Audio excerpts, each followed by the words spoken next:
Stay here. I'll be back.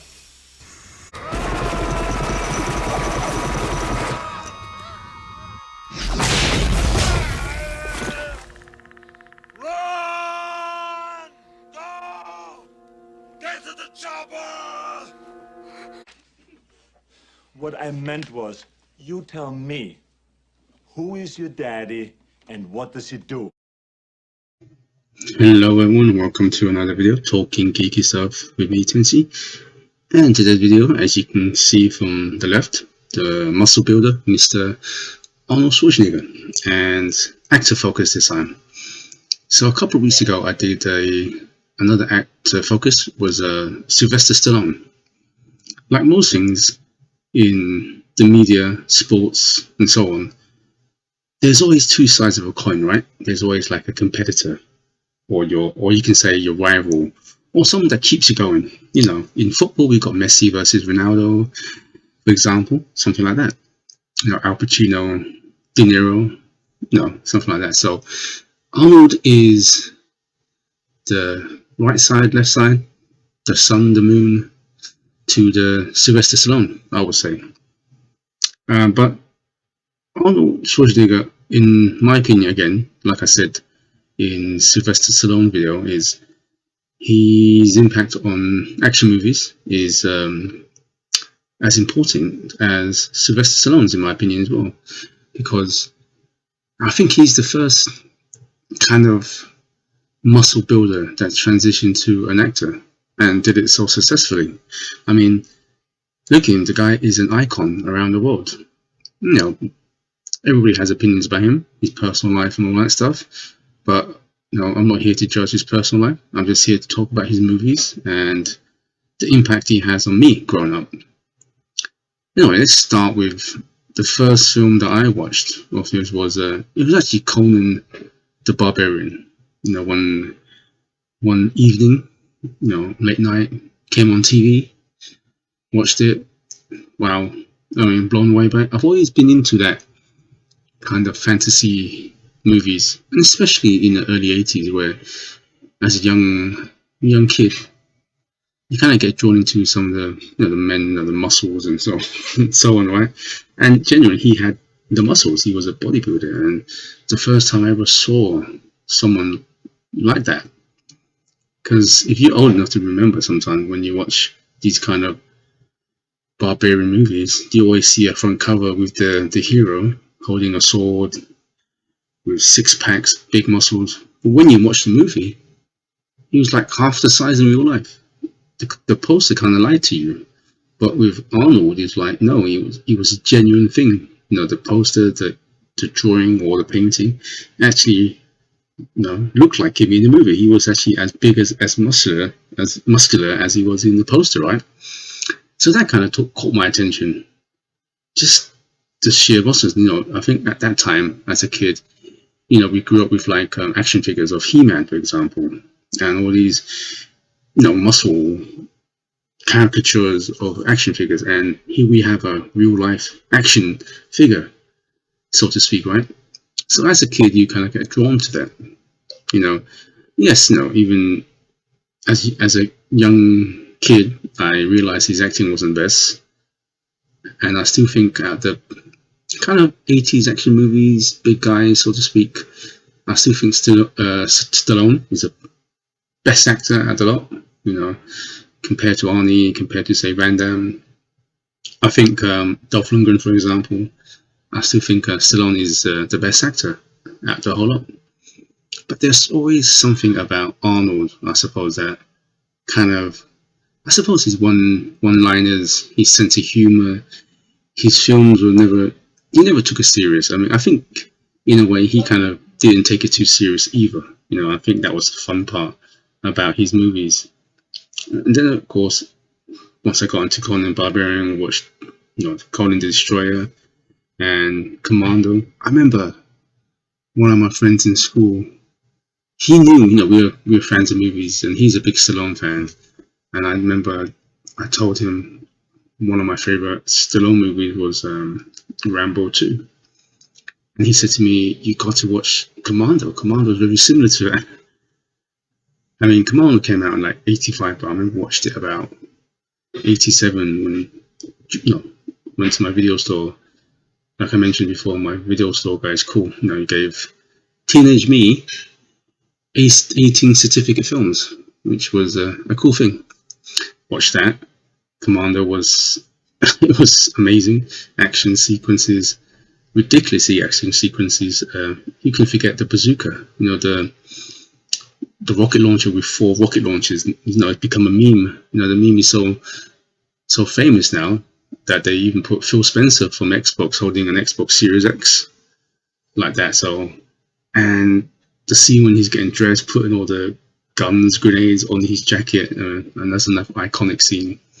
And not only that, I think he's just his tongue-in-cheek. I mean, you can't forget his one-liners and, I'll be back, get to the chopper in Predator and stick around. Those kind of scenes, one-liners are engraved in history, in movie history. People use them, be it good or bad, but it's part of movie history and pop culture history now. He can't forget some of the famous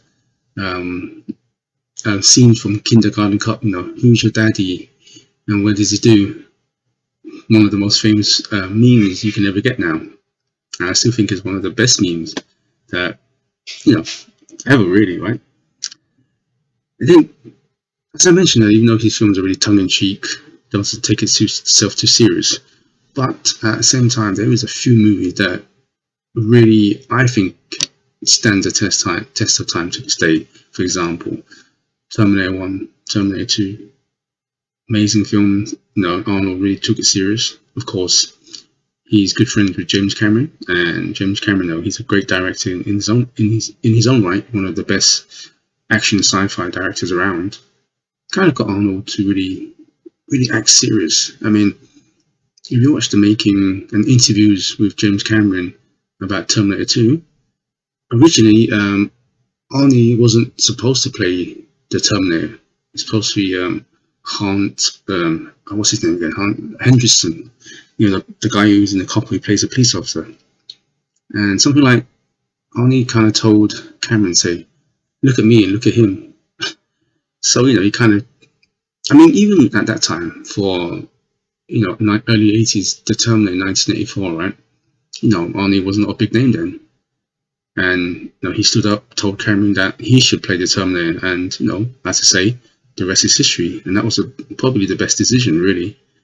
Then moving on to Terminator 2, in my opinion, the best Arnold Schwarzenegger movie. Probably, the best Terminator movie in the franchise. I mean, you can argue Terminator 1's better. One of my good friends thinks Terminator 1's the better one, but it's very close. But I just think Terminator 2 was so good because, I tell you what, 1991 summer when it came out, me and my friends went to see it in cinema. I remember a hot day. It's also one of the first movies that we saw as a young adult. I was like 16, 17-year-old, and that was over 2 hours long. I mean, nearly 140 minutes. Today's time, 140 minutes is pretty standard. But back then, most movies were 90, 95 minutes long. You'd be lucky to get a 2 hour movie. So it was a long film for that time. And not only that, it was hot outside. It was summer. The movie coming, it's big spectacle. The special effects. I mean, it still holds up to today. The soundtrack, the action sequences that I've never seen before at that time. And I remember me and my friends come out, was blown away. Our minds were blown away. And seriously, the next day we went back to the cinema and watched it again. And I tell you, the second time, I remember that was the first movie I watched like probably 5 times in the cinema. 5 times. Because it was genuinely the first, I felt, to me personally, like a real summer blockbuster. I mean, that word's been used a lot nowadays, summer blockbuster, but Terminator 2 to me was the first genuinely blockbuster because it was a big film. And at that time, it was the biggest film of all time, over nearly $700 million worldwide. Considering in the UK, it got cut to a bit because they wanted to keep it within the 15 certificate rating, so they cut down a little bit. And you can get the Blu-ray with the uncut scenes. And I agree, some of the scene didn't make you didn't really need it. But anyway, that is why I still think Terminator is still one of my favorite films of all time. One of my favorites, action films of all time, sci-fi film of all time, the best Arnold Schwarzenegger film of all time. So, and probably, in my opinion, the best James Cameron film of all time. Moving on, the second best film in Arnold Schwarzenegger's catalogue to me is the Predator, the first Predator movie. I watched that, like I said, my local video store. Got videos around the same time that it came out on cinema. Back then, we didn't have, internet and streaming services like we do today. So you had to kind of get means, because we was under the age of 18, so we couldn't get into cinema. We tried our best. We tried to look older, but we clearly couldn't get through to cinema. So lucky our video store guy said, yeah, I got a good copy. Anyway, I remember watching that. Me and my mate watched it. It was so good. We watched it again straight afterwards. I mean, young group of young kids were into military action figures, and this film had a group of military guys who are literally living action figures with big guns and an alien hunting them. How cool was that? I mean, Predator now has become some sort of a meme, with dialogue like "Get to the chopper," kill me now, or things like that. Stick around. But let's forget that for a while. And if you look at that film, that is probably Arnold's most underrated acting performance. I mean, just look at his body language, his facial expressions, right? I mean, it's not like, I'm not talking about Daniel Day-Lewis acting level, but just look at his facial expressions. The way he looks around. He's scared of what's happening. He sees his team kind of breaking up, getting scared. I mean, these guys are supposed to be the badasses of badasses in the covert operations, right? And they're getting spooked out. Their mission, he got lied to by Carl Weathers, his best friend in that film. And he sees all these crazy stuff happening, and and then you got this crazy Latino girl telling them this is devil running around killing them, and he sees his friends, his companion getting killed one off, and going crazy. And that scene when what's his name, the wrestler gets killed, and then Billy picks up his minigun and starts just spraying in the forest, and then the whole team's come together, right? And they just got their guns out and just lock and loaded and just shoot the forest. That scene as a kid, I was like, my God, this is amazing, because I've never seen some of these weapons before. Especially his Arnold Schwarzenegger's, his character called Dutch, his gun, the grenade launcher, and then of course, who can forget the minigun? I think that minigun was better than the minigun that he used in Terminator 2, but it was bigger. I mean, that scene was so good, and the ending and the Predator design, that design still holds up to today. Practical effects always, good practical effects holds up way better than CGI. Rest in peace, Kevin Peter Hall, the guy who played Predator. And little known fact, some of you probably know that Jean-Claude Van Damme was actually supposed to be the Predator. Of course, due to creative differences, they got Kevin Peter Hall. He also played the guy in Bigfoot, over 7 feet tall. And sometimes things just happen, and it always turns out better. And I felt, Van Damme exiting the project was a good thing. I felt that was a better choice, having someone a lot bigger, can convince you that, he can take on a bunch of trained mercenaries, easily. So that is another great film. I got that on Blu-ray. I got most of the films on Blu-ray. Yeah, and there's one movie I'm still waiting on Blu-ray, is True Lies. I read an article that James Cameron said that he's gonna do it. He hasn't gave a deadline yet. He said he's busy. Of course, he's doing like, how many more episodes of Avatar? Was it 2, 3, 4, and 5 or something like that? So I just want him to get that done, because I think True Lies is another underrated film by Arnie.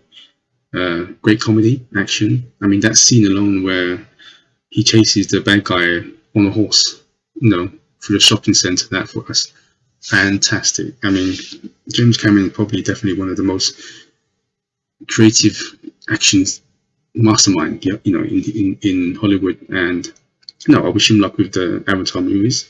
And I'll probably focus on him as a director soon, because I think he's one of the greatest directors of all time. Anyway, let's move on to some of the, I would say, honorable mentions. Now, they were good films, but they wasn't amazing. And here they are. Let my animation load up a bit. Let's start off with Red Heat. As a kid, I liked it. At that time, especially in the 80s, you had like loads of American movies, especially during the Cold War, Russia, America, and so on. That it came out in 1988, and I was a big fan of James Belushi. I liked him. He had that kind of really sarcastic look. His acting was funny. I mean, not the best actor, but he fits his personality. And Arnold playing the straight, tall Russian, no nonsense guy. And the best one of my favorite scenes when James Belushi hands him over a Magnum 44, saying it's the most powerful handgun on the planet.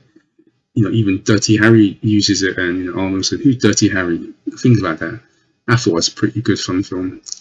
Watching it now recently, because I got it on Blu-ray, it's dated, but it's still fun. And a few other ones at End of Days I thought was decent. Collateral Damage, a bit more serious, quite like that. Terminator 3 was okay. Kind of got it's pretty good action scene when the whole chase sequence was pretty good. I thought that was pretty good. It wasn't nowhere near as good as the first two, but it was okay, and it was good enough. I mean, it was the last good, I would say, good, decent Terminator movie until become a pile of crap. The franchise is practically dead. And Last Stand and Sabotage, really good films. Last Stand is a fun action movie, definitely watch that. And Sabotage is a really kind of quite gritty movie, for an Arnold. Definitely watch that. I thought it was a really good film when I watched it. I liked his acting in it, the storyline, pretty gritty. So yeah. So anyway, thank you for sticking around to the end. And let me know, are you Arnold Schwarzenegger fan? Oh, let me ask you another question. Who do you prefer, Arnold or Sylvester Stallone? Anyway, thank you for sticking around, and good morning, good afternoon, and good evening, wherever you're in the world, and please stay safe. Until next time, goodbye. I'll be back. Ha! You did not gonna say that, did you? That's what you always say. I do?